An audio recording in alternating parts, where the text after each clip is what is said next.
seconds ago by two forces that go instantly to work and cooperate. The force of forgetting, which erases what you're thinking about, and the force of memory, which transforms what you've thought about.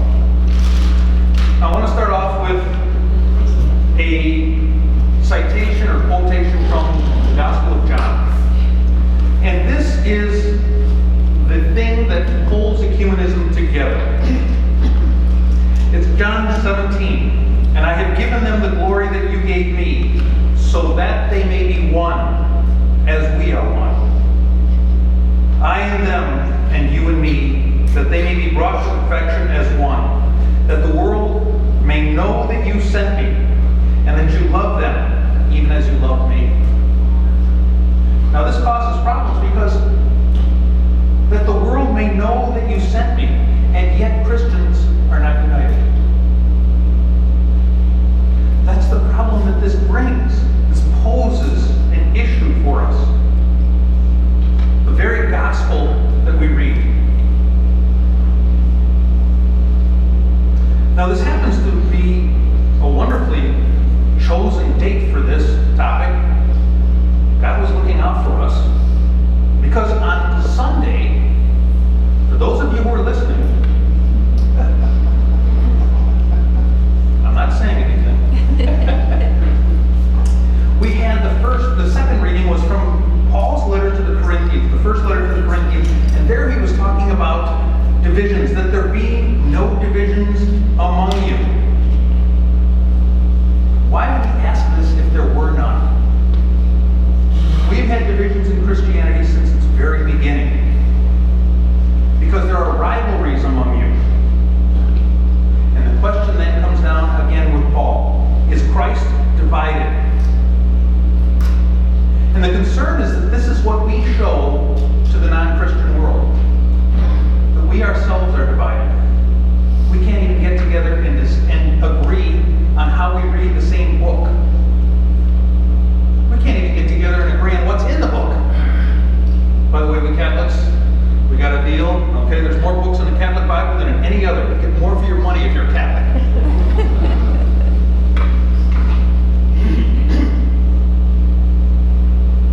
There are rivalries among you.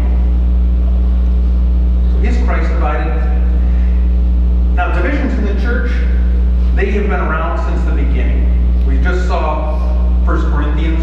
In Acts, we have the Council of Jerusalem. And in the Council of Jerusalem, they get together, Paul comes back, because he's having a problem out in the field. He's the field guy, right? He's out converting the Gentiles. He tries the Jews. Every time he goes into any city, the first place he goes to is the synagogue. He always tries the Jews first. But they're not buying into the whole thing. So then he's going to the Gentiles. Now, the problem is, at this time, Christianity was just thought to be Judaism. Judaism advanced. So what did they have to do at that time? Guess what? Paul saw this as a real marketing problem. Okay? And they come to the circumcision decision.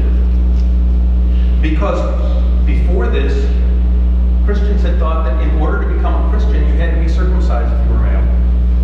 This is a bad marketing ploy. Okay? It's not going to get you a lot of customers that are going to be walking away. So he comes out of that council, the very first council that the church ever had, and they say, no, you do not. And then we have John in the 6th chapter, which is one of the most important chapters in the entire Bible. Long chapter. Those who would not believe in him and left him. And the apostles stay because in verse 69, Peter says, Master, to whom shall we go? You have the words of eternal life. Since then, we've had other divisions in the church. We have Jews and Gentiles. Everybody knows what a Gentile is. A Gentile is anybody who's not a Jew. Pretty easy division. So that means you're one or the other. There's no in between. Then we also have heretics. People, in general, heretics are not people who are evil. Their intent is not to destroy things or to go against things. they come to incorrect decisions. When you're talking about Christianity, Christianity is like a jigsaw puzzle. You've got to get all the pieces just right, and the picture has to fit as well. So as you're putting these pieces together, sometimes these people were putting together pieces that had the wrong picture on them, pieces that had the wrong shape, didn't quite fit. And so these had to be reasoned out. Okay? Now, there are currently, and I mean currently, I just saw this morning, there are 24 Catholic churches under the Holy See.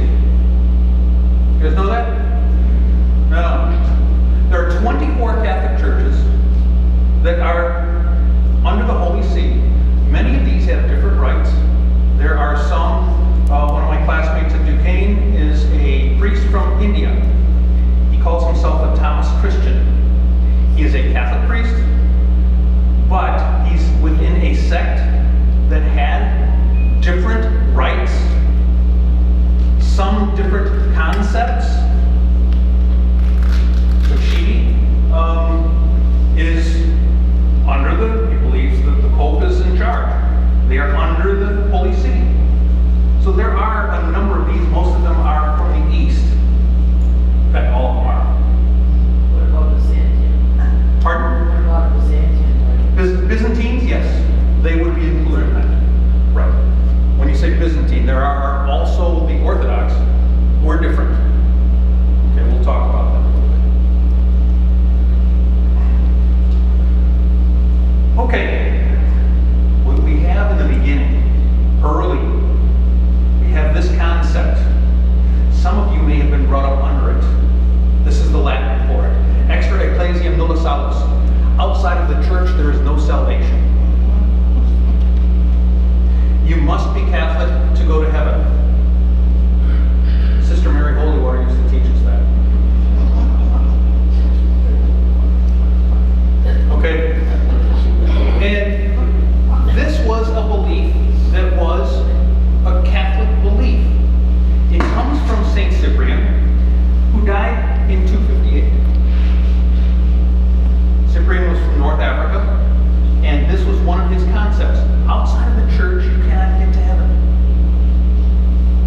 Well, over the centuries, that has kind of been modified. Although, you can still see remnants of it in the 20th century. You must be Catholic to go to heaven. You must be Catholic to go to heaven. There's a whole lot of people on this earth who aren't going to heaven. If that's the case.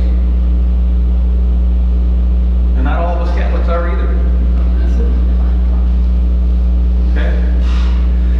But at Vatican Council II, and most of you will remember it, maybe for some of you you're too young and it's a little fuzzy. I was in high school when it happened. But concepts changed. Vatican II is a very important point within the Catholic Church.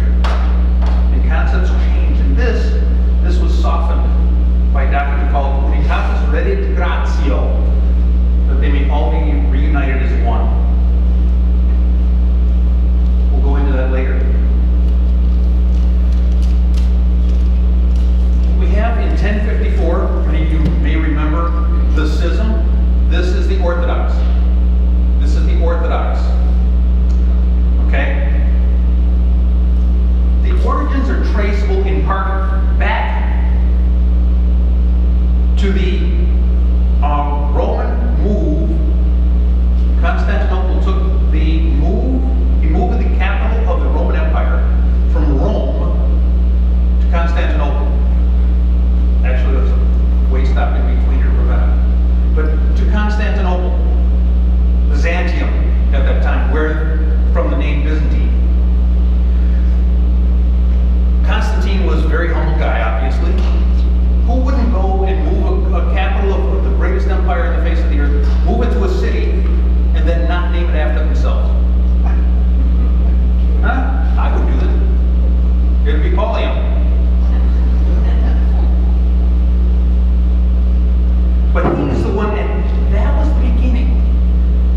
a political change, political issues began to separate the East and the West. And not only political issues, but the relation between the church and state was different. When you're in Constantinople in the East, now you've got the capital of the Roman Empire right there. They worked together very closely. In the West, the capital was no longer Rome. So all those Western people were left to fend for themselves in some ways, and they held less loyalty to the empire. So they did other things. You have things in the West that were like, little things like saving the city of Rome from being sacked. When a pope goes out and stops the barbarians from sacking the city. In Constantinople, you would have the army doing that because that's where they're at. That's the capital. So you have a different relationship between church and state, and as the years went on, that develops in that way. Yes? I think I'd like to have you tell me when all this happened. It happened way before 1054. Yes. So it's like in the 300s, right? Yes, 311 was the Battle of Milvian Bridge. Constantine took over. Okay. The first ecumenical council that is recognized by the church was the First Council of Nicaea, which occurred in 325, and was called not by the Pope. Not by the Pope, it was called by the Emperor Constantine. Oh my goodness. The Pope didn't even go. The Pope did not attend the first councils. Now, why?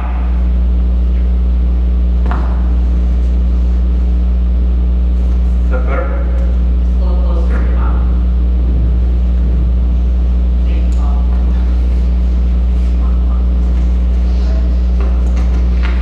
How's that? Better? Okay. All right. You have the differences between the church and the state, the relationships. Language also played a role. In the East, where Constantinople was located, everybody spoke Greek. That was the language of the New Testament.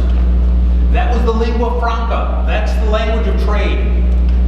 When people moved from country to country, merchants moved around, the language they used was Greek. Nowadays it's English. 100 years ago it was French. But it was Greek at this time. The people on the western side never learned Greek. They didn't have to, because everything was done in Latin when you get to the west of Greece. So now we have people who don't understand each other. The language of the council, the first councils, was Greek. Pope didn't know how to speak Greek. Why bother? It's a long, expensive trip.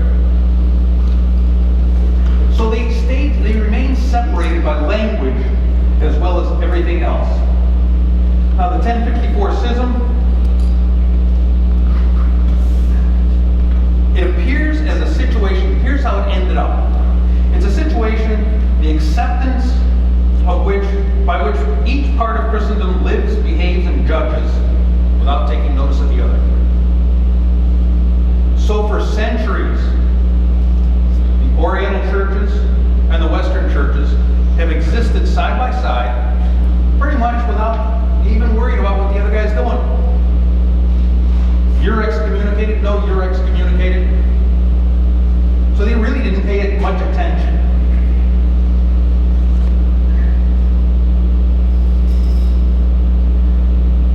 Pope St. John Paul II, though, after the Second Vatican Council, of course, began talking about the fact that the church, our church, must breathe with two lungs, the East and the West. And he felt it very important that the East and the West come together.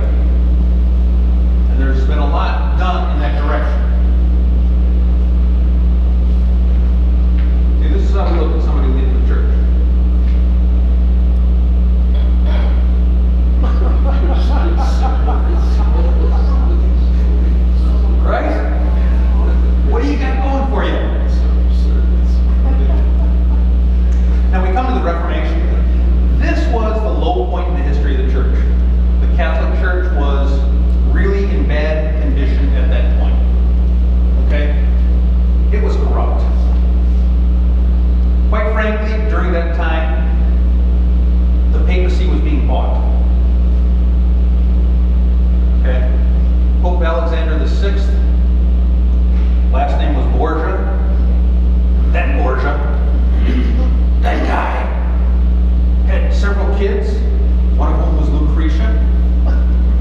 best of them. She was actually a good person.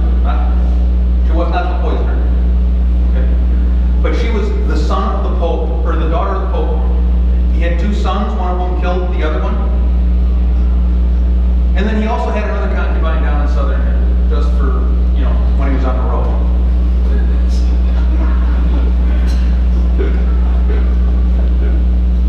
They also needed money. What was happening was St. Peter's, which had been built by Constantine, 325, 330, something in that area. Well, now you're in 1500. It's 1200 years old. It's starting to show some signs of age. It needs to be replaced. It was probably mainly a wooden structure, but it was needed to be replaced. So the Pope at that time, Pope Julius II, said we're going to rebuild, we're going to do St. Peter's, which is the current St. Peter's.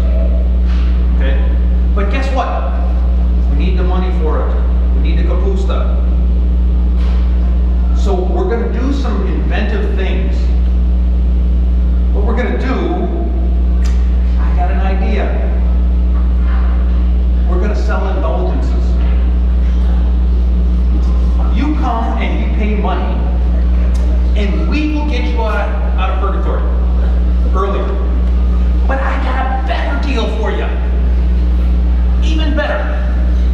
Not only will you shorten your own time, which allows you to then go out and steal a little bit more stuff, but you can get your parents out. This is important. Who would not pay a couple of shekels to get their parent out of purgatory now? He's really hitting them where they live. How much of a person are you that you would allow your parents to remain in purgatory when all it would take is a couple of bucks and you can get them out now? And that's what he was doing. He sent people around Europe to sell indulgences. One of them, by the name of Johannes Tetzel, ended up in Wittenberg, Germany. And in Wittenberg, that is where the monk Martin Luther lived. And Luther did not like that concept of selling the indulgences. That really got him. Not only did it get him, he had been sent to Rome before and he had witnessed firsthand the corruption that was going on in Rome. How money was being exchanged under the table. How things were done at the time. He had seen it himself. And he had been disgusted by it. So he returned to Germany, to Wittenberg. And then when Tetzel came and started selling indulgences just across the river, that was the last straw. He said, I can't take it anymore. This is really, really beyond what anyone can stand. And this church must be reformed. Okay? And that's what he wanted to do. He wanted to reform the church. Now, the other thing the church had been capitalizing on was during the Middle Ages, the power in the church had shifted. In the beginning, you had the Pope was the primus inter pares, first among equals. Any of you who went to Catholic school have heard that. A true primus inter pares, better description of a true primus inter pares would be the United States House of Representatives and the Speaker of the House.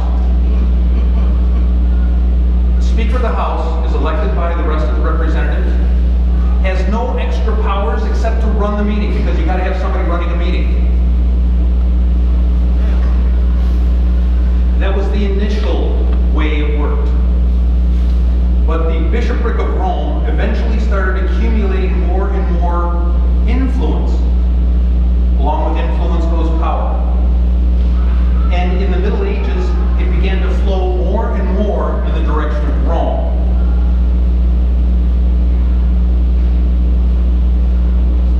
Now, Luther also felt that the gospel had been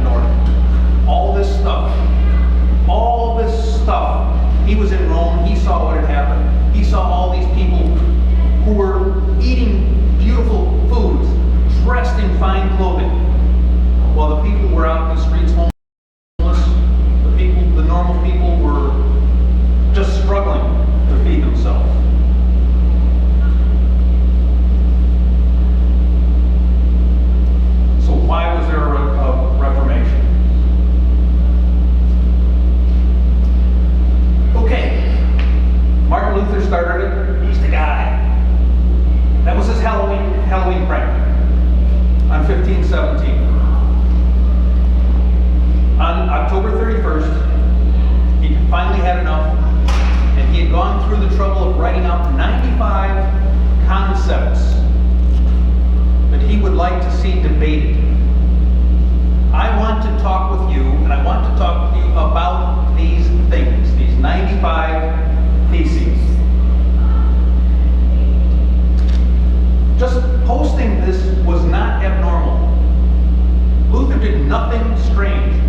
There was nobody who went up to him and said, "Hey, you're banging on the door, don't do that." That was the way they normally did things. It was not unusual. His intent was scholarly. He intended not to leave the Catholic Church. He was a monk. It was not his intent to leave the Catholic Church. He wanted to change the Catholic Church. He wanted to reform the Catholic Church. And he was going to see it done one way or the other. Okay, I chose this picture because you can see how other things are posted on the doors as well. This would have been a likely scenario. Now, the meetings between Luther and the Roman representatives filled with emotion. Luther was a hard head. He was an emotional guy. There's no Lutheran who will argue that with you. He is an emotional guy and really stubborn. A real hard head. Unfortunately, what Rome had the misfortune of doing was sending equally hard-headed, emotional people to debate with him. Put two sets of emotional people in the same room, arguing over something, you're not going to get much done. It ends up in argument rather than discussion.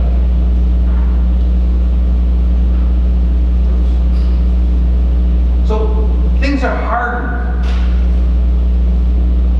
And what would happen is one side said black, the other side said white. Doesn't matter what you say. We will construct something to protect what we believe. And then on the other side, well, I'm going to find something that you guys are wrong about. So it's back and forth, back and forth.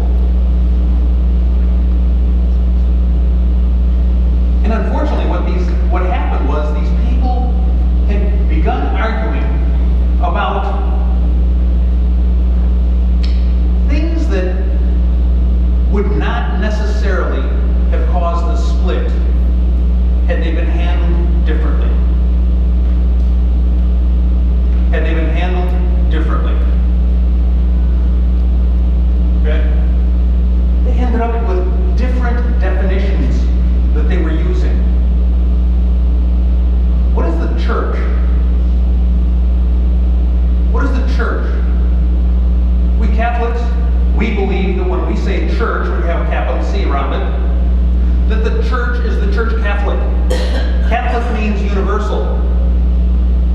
So when we say the Nicene Creed, we talk about the one holy Catholic and Apostolic Church. That does not mean the Roman Catholic Church. That means the universal church. That is the initial meaning that the word was intended to convey. Okay? So for us, when we say church, we mean everybody who reports to the Pope. And I use that loosely, obviously. We don't report to the Pope. But everybody who is under the Pope, that's the church to us. And we capitalize that with a C. And everything that I've got up here, if you see a capital on C, it means the Catholic Church. That we understand. But if you talk to an evangelical, you can talk to somebody who goes to Cornerstone Church, and they too will talk about the church. And believe me, when they're talking about the church, it ain't the Catholic Church. But we're using the same word, aren't we? With different meanings. The same things happen back here. One of Luther's great concepts was justification by faith alone. We are justified justified just by believing in Jesus. That means we are saved just by believing in Jesus. Believe it or not, that caused great friction. And in 1999, the Lutheran Church and the Roman Catholic Church have signed a document that agrees on the definition of justification.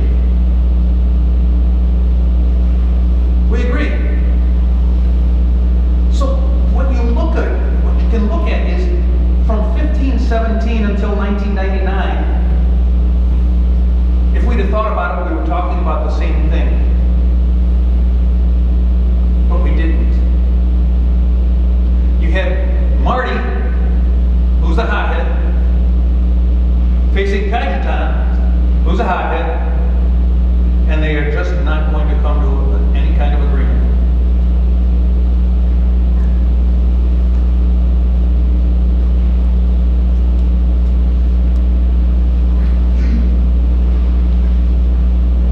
Marty lived a tough life at home.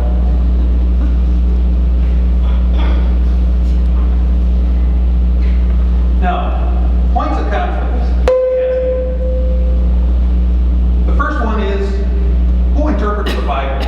I mentioned before that the gospel is very important to Luther, and he felt that it was not being properly interpreted by the Catholic Church. So now the question becomes, who interprets the Bible? Who's allowed to do that? In the Catholic Church, we say it is the Catholic Church who does that. That role is assigned to what we call the magisterium, the bishops, in conjunction with the Pope. That's their assignment. Now, do they do the work? They do not do most of the work. Most of that work is done by theologians, people who work in universities around the world, what is called the academy. They're doing the work, and the bishops then look at it, and they say, this makes sense. And when they are together, when they are brought together, they have the Holy Spirit to guide them. And that gives them an infallibility in that. That is our belief. So that's who does it. A Protestant? It's up to you. How do you read it?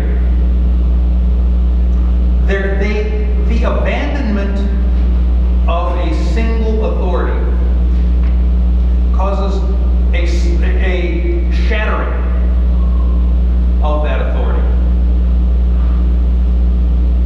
I gave a talk at RCIA a few years ago, and I was talking about the history of the church, and I mentioned all these problems and how the people had split here and split there, and there's this problem, there's that problem. And I was asked, what do you think has kept the Catholic Church together over these centuries, millennia? My answer is very simple. It's the Pope. The office of the papacy. Because in order to have something that is united, you must have something constant around which you unite. We Catholics have that. We have that in the office of the Pope. I think that's a very important concept.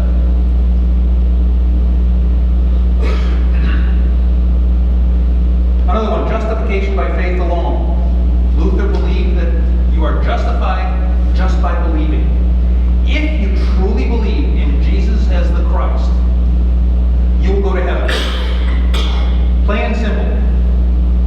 Because Jesus has taken on the responsibility for all your sins.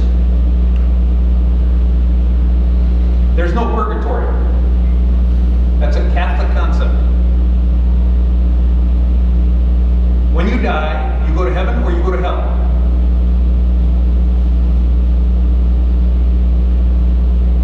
So Luther believed that you will be justified, taken to heaven, by a true faith in Jesus as the Christ.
still plays a role in our salvation.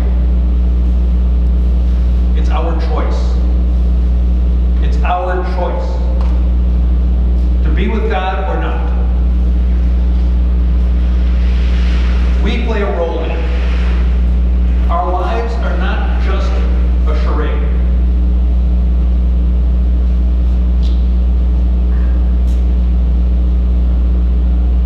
The St. Indulgences, that caused Luther some real trouble. He didn't like that one bit. Predestination, the concept of predestination, which goes along with free will.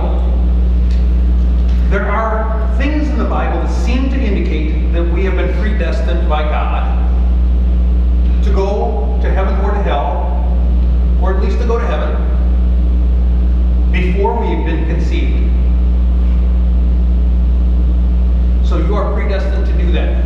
According to Martin Luther, you're predestined to go to heaven. You must accept that. I don't disagree. According to John Calvin, the second great reformer, John Calvin's concept is that before you've been conceived, you have been predestined to go to heaven or to hell.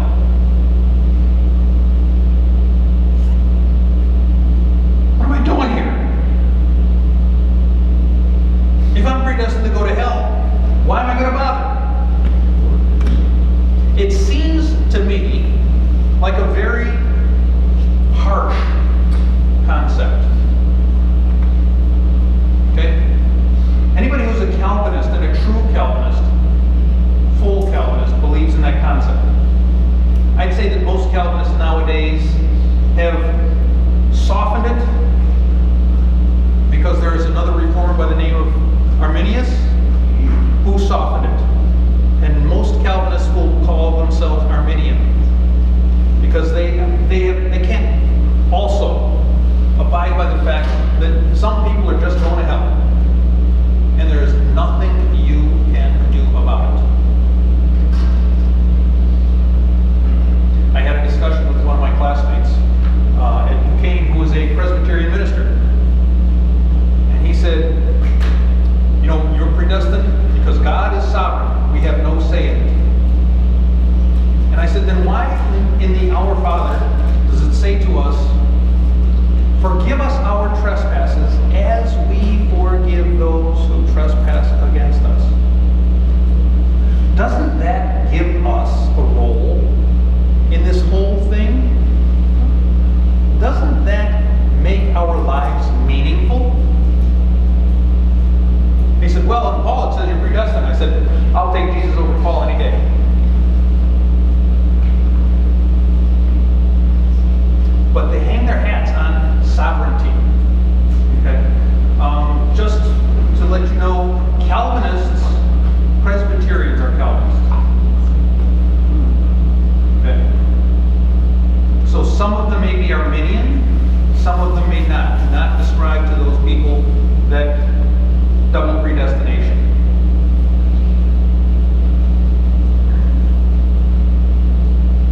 Okay.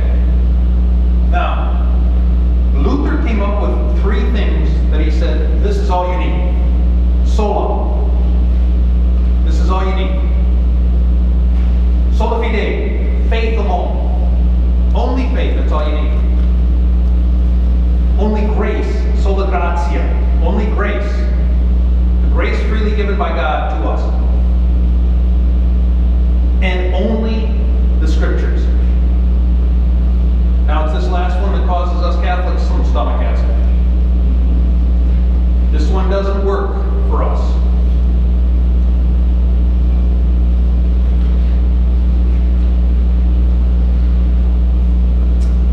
And I would say that most Protestants have embraced these solas.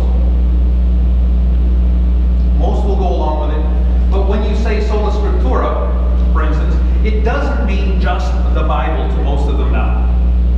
You go over to the Cornerstone Church, they will probably be, I have never been there, so I'm guessing. But they will probably say that the Bible alone, they would abide by sola scriptura. And then they would take the Bible literally. The earth was created in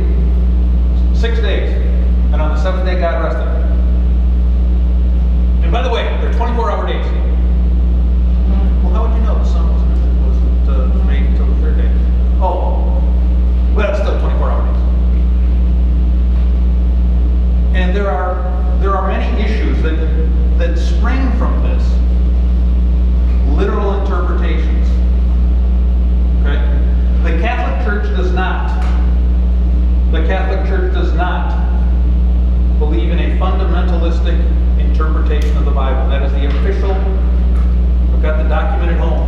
It's in a little brochure. Doesn't take much. The Catholic Church does not believe in a fundamentalistic interpretation of the Bible. Now, the Reformation, Christianity comes in many flavors. Once the Reformation began, the splintering, the shattering of the church into many groups started. Currently, there are over 34,000 denominations of Christianity in the world today. 34,000.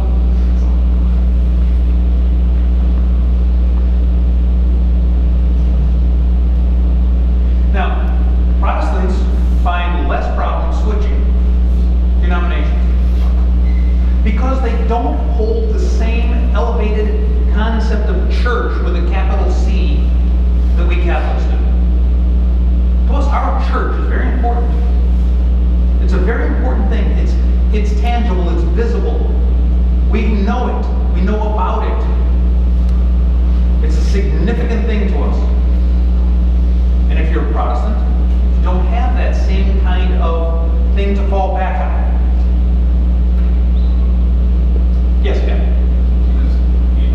What do you mean by fundamentalist interpretation? Okay, excuse me. Fundamentalist interpretation. Annie? Did we get a question? Oh, I'm sorry. Ken asked, what exactly is a fundamentalist interpretation? A fundamentalist interpretation means that every word of the Bible is true. As it is written, it is true.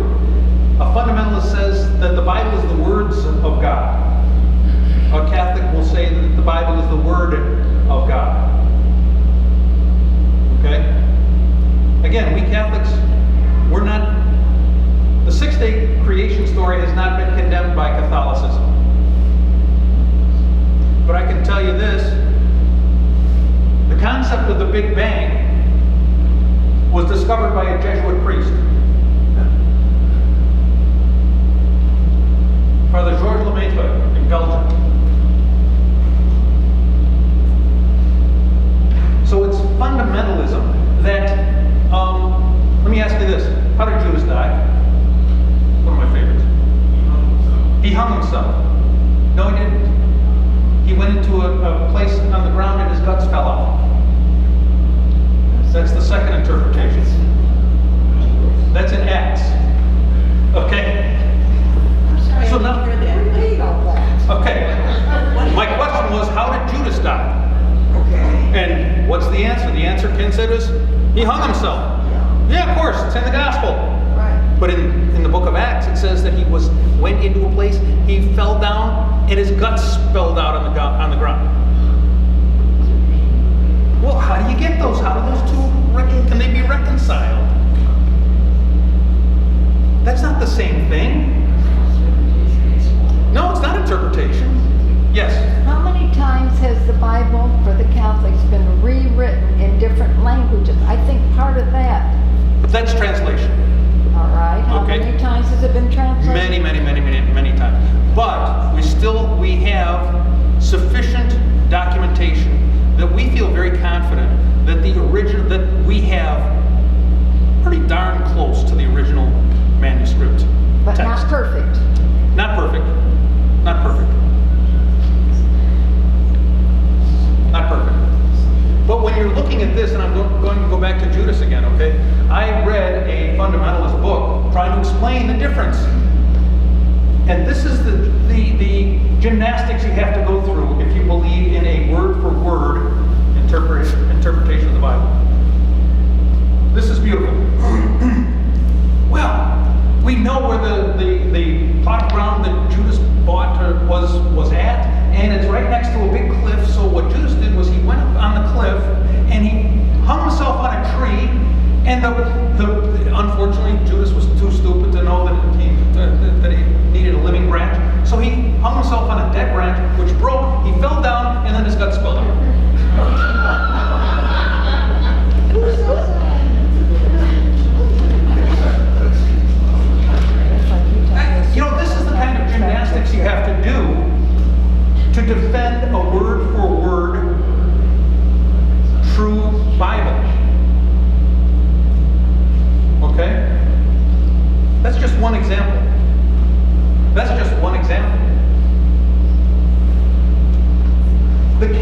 position is that the Bible has a message. That message is infallible. The message is the important thing, not the words. The words are merely the means to deliver the message. It's the message that we have to hang our hats on. It's the message that is the important thing. Who interprets the message? Who interprets the message? That's a good question. And for the Catholics, the message would be initially interpreted by the magisterium. Theologians, again, they're getting their information from theologians who are interpreting and then moving on and doing further interpretation. Okay? Pardon? Oh, I thought you had something. Okay. We had a big discussion the other day with some friends, and I remember some of this from Catholic. She always suggested this law, and I liked it. They said missing mass is a mortal sin. I don't believe that. I don't remember hearing that. They said we all heard that. I heard that. Isn't that a church precept? You're going to go to hell if you don't go to mass. Let me put it- let me- A mortal sin to me. Joanne. You can't hear the She was saying that They said if- she was taught in Catholic school that if you miss Mass, it's a mortal sin, you're going to hell. And I always thought mortal sin was a grievous offense. And a grievous offense, right, okay. Let me just briefly tell you what I was taught in high school by the Good Brothers of Holy Cross. And the Good Brothers of Holy Cross taught me that in order to commit a mortal sin, the one thing you have to do is you have to have every intent of committing a mortal sin. That you are turning your back on God. And the Good Brothers of Holy Cross said, we don't have the capacity to do that. Because we don't have the understanding of how bad that is. They felt Brother Leo Geiger taught us maybe 4 or 5 people in the world go to hell in a year. Because you have to want to go to hell and you have to understand what that is. Okay? Thank you, Brother Leo. Okay. The other thing is that Anglicans, by the way, are not Protestants. They are by themselves. They are not Protestants. They are a separate consideration by the Catholic Church. The Catholic Church does not consider Anglicans to be Protestants. What are they? Anglicans. They are just Anglicans. Why is that? Why is that? Because they are very close to us. I know that. Yes, they are very close to us, and it is because of their closeness that in what they continue to do, their services are very much like Catholic services. Right. Were they not part of the Reformation? They were a part of the Reformation, but in the beginning, King Henry VIII defended the Catholic Church. In fact, to walk on that, King Henry VIII was given the title by Rome, Defender of the Faith. That title is inherited by all the English monarchs. Queen Elizabeth II, one of her titles, is Defender of the Faith, which she inherited from Henry VIII. What about Episcopalians? They're massive. Well, Episcopalians, what about Episcopalians? They are Anglicans. Oh, yeah. They are Anglicans, yes. Yes. Okay. Now, in the 19th and early 20th centuries, there was missionary activity in the colonies, the newfound colonies from the explorations. Okay, what that caused was now you've got missionaries going around, and we've got Catholic missionaries, we've got Anglican missionaries, we've got Presbyterian missionaries, we've got these missionaries, and they're stumbling over each other. So finally what happened was they said, let's get together and try and sort this out so we're not, we're damaging each other's work. And there's so many people. So many people. Why are we concentrating on just this one area? So that began a movement to get together and let's talk. Okay. During this time, Catholic power was centralizing more and more in Rome. We have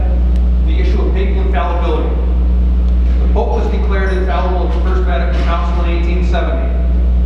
There are many limitations on papal infallibility. It has to be done after consultation with the magisterium. It has to be done from the seat of Peter. It has to be yada, yada, yada.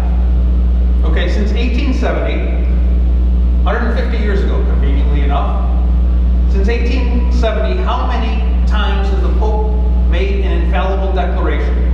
Any ideas? You don't count. I know you don't. Six, two. Isn't it when they declare a person a saint? Isn't that? No. That's something different. Oh my goodness, Yeah, that doesn't count in that papal Hey, infallibility. got it. Okay, the answer is one. Uno. One time, the Pope has made an infallible declaration declared as infallible. That was in 1950 when Pope Pius XII declared the Assumption of the Virgin Mary into heaven. That is the only time. When was the Immaculate Conception? When was the Immaculate Conception was declared dogma in 1854 by Pope Pius IX before the First Vatican Council.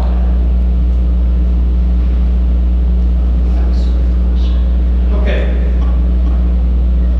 Now, catch this. It's only been since 1917 that the Pope has appointed all the bishops. Did you know that? It's only been 100 years. Before that, bishops were elected, they were appointed locally. Since 1917, the Pope appoints all bishops. So the Pope will be appointing the bishop in Cleveland to follow Bishop Perez, who has been named the Archbishop of Philadelphia.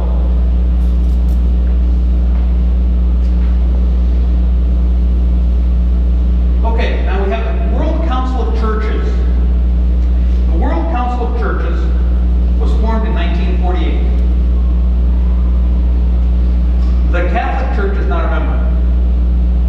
It has never been a member of the World Council of Churches. But since Vatican II, it has actively worked with the World Council of Churches. It's a strange relationship. It's a strange relationship. But that's all it is.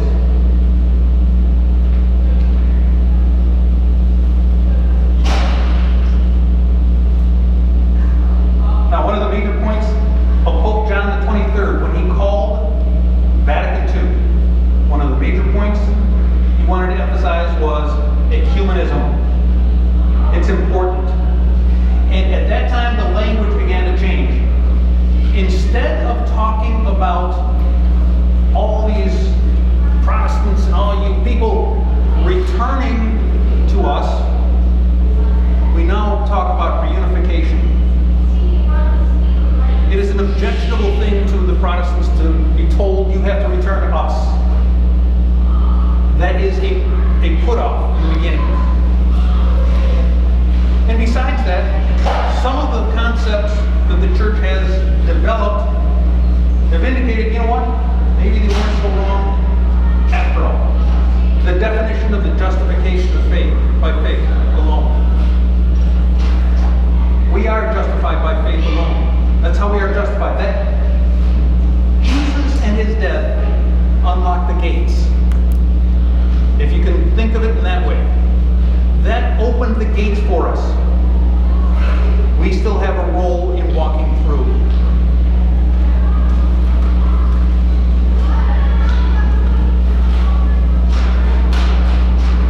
This is what Vatican II looks like. Pretty impressive, isn't it? There's over 2,000 bishops here. Over 2,000 bishops. Up here is where the presidents of the congregation were seated. There were 9 of them. They would rotate, 7 or 9, and they would rotate. And guess what John did? John said, you know what? We're going to have some Protestants come along, and they're going to watch us. To keep an eye on us. And you know where he set up? They're right up in there. Those are the Protestants. He was serious.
long talking about the same thing, just in different directions.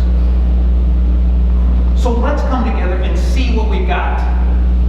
Let's see what we've got. Ecumenism is dialogue between Christian ecclesial communities. Understand this, ecumenism does not count discussions with Jews, Muslims, or Hindus, or anything that is not Christian. This is limited to Christianity. Okay?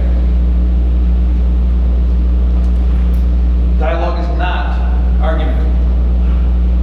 It is discussion.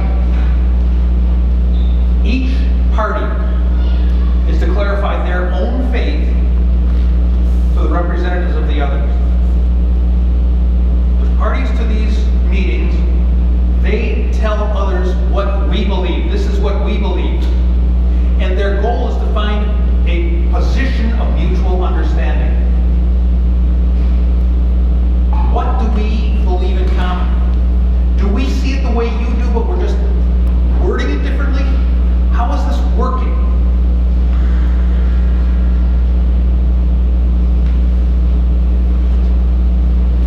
One point, no backing down.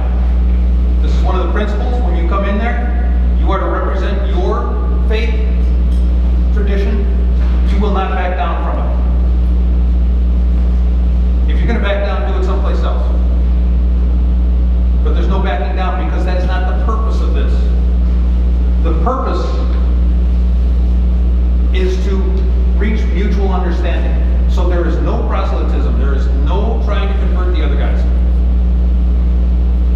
You are you, we are we. Here are our concepts.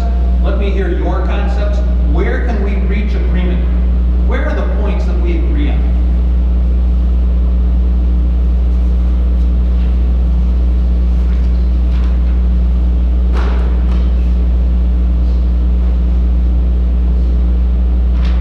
Okay, there's only one ecumenical movement. Only one. It is not a specialty. It's something general. And the key point is, it begins in your own home. Because the only thing you can do is affect your own house.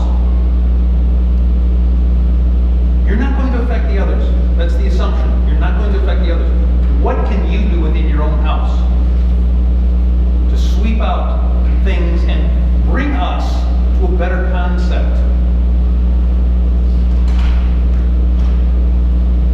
The idea is clean up your own house first. Now we have the Vatican II document of Lumen Gentium. This is one of the two major documents of Vatican II. It is about the church, dogmatic constitution on the church. And in Lumen Gentium, we have this concept. It says, "This is the sole church of Christ, which in the creed we profess to be one holy, Catholic, and apostolic. This church, constituted and organized as a society in the present world, subsists in the Catholic Church." Now, you look at that word subsists and you say, where did they come up with something like that? It took them a long time to come up with this word, in order to make certain that it got the meaning across that they intended. Okay? We have a call to universal holiness.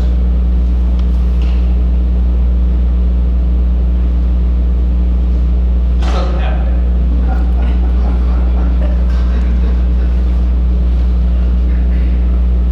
Now, from the document Unitatis Redintegratio, the decree on ecumenism.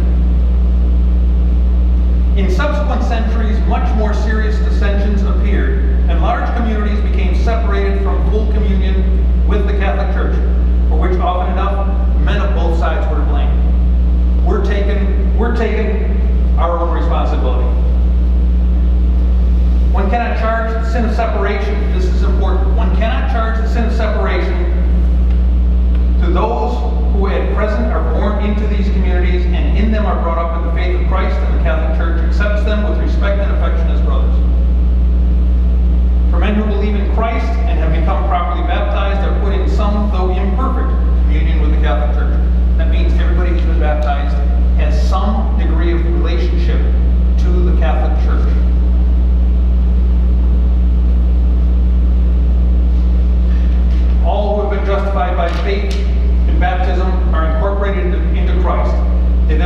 the right to be called Christians and with good reason are accepted as brothers by the children of the Catholic Church. Nor should we forget that anything wrought by the grace of the Holy Spirit in the hearts of our separated brethren can contribute to our own education. They got stuff for us too. They've got knowledge too. It's not limited. Brains are not limited to the Catholic Church. I'm just going to pass over this. Here's what John Paul II said the problem areas to be studied. The relationship between the Bible and sacred tradition. The character of the Eucharist. These are the things that separate us. Ordination. We're very concerned about apostolicity. That things come down all the way from the apostles. We have that. Do they? What is their claim to it? The magisterium of the church.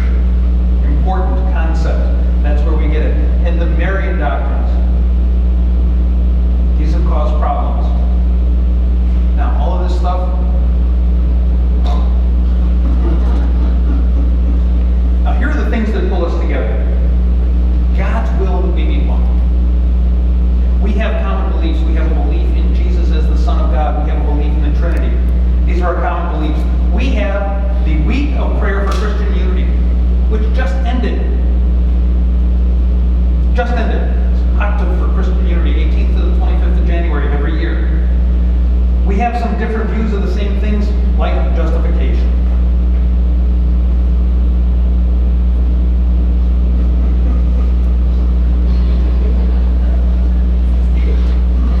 These bigger feet before existing. Things that pull us apart. What are they? Reading of the Bible. We have tradition that is important to us. It adds clarification to the Bible. The Marian doctrines pull us apart. That keeps us separated from many of these groups, including the Orthodox.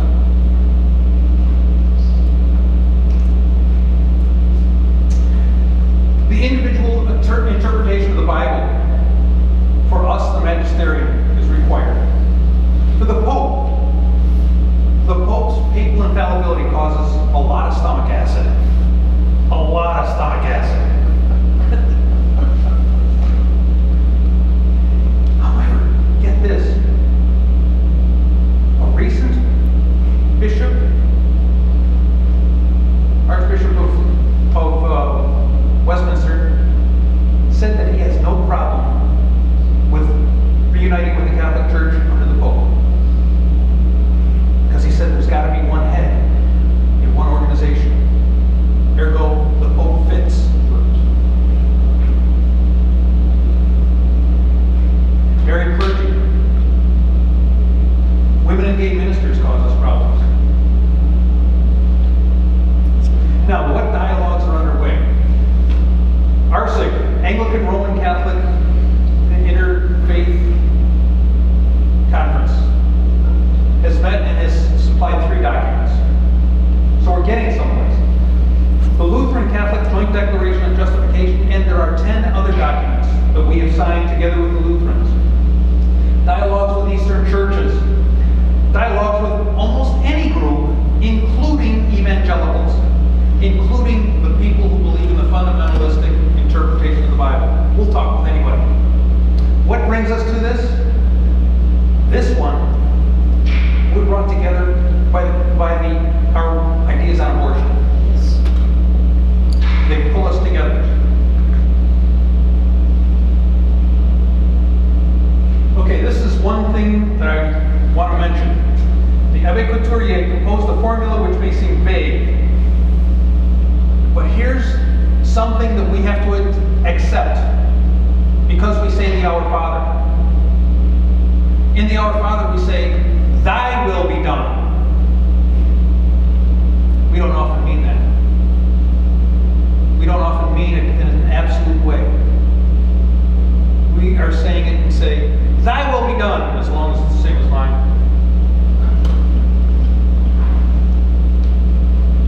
But he says, prayer should be for the unity that God wishes by the means and the ways He wishes, whether we like it or not.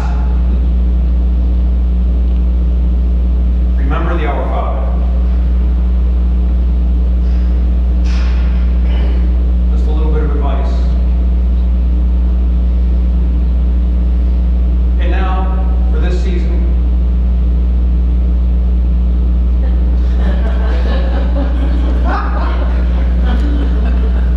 Right? Okay. And may the Lord bless you and keep you. May the Lord make His face to shine upon you and be gracious to you. May the Lord lift up His countenance upon you and give you peace.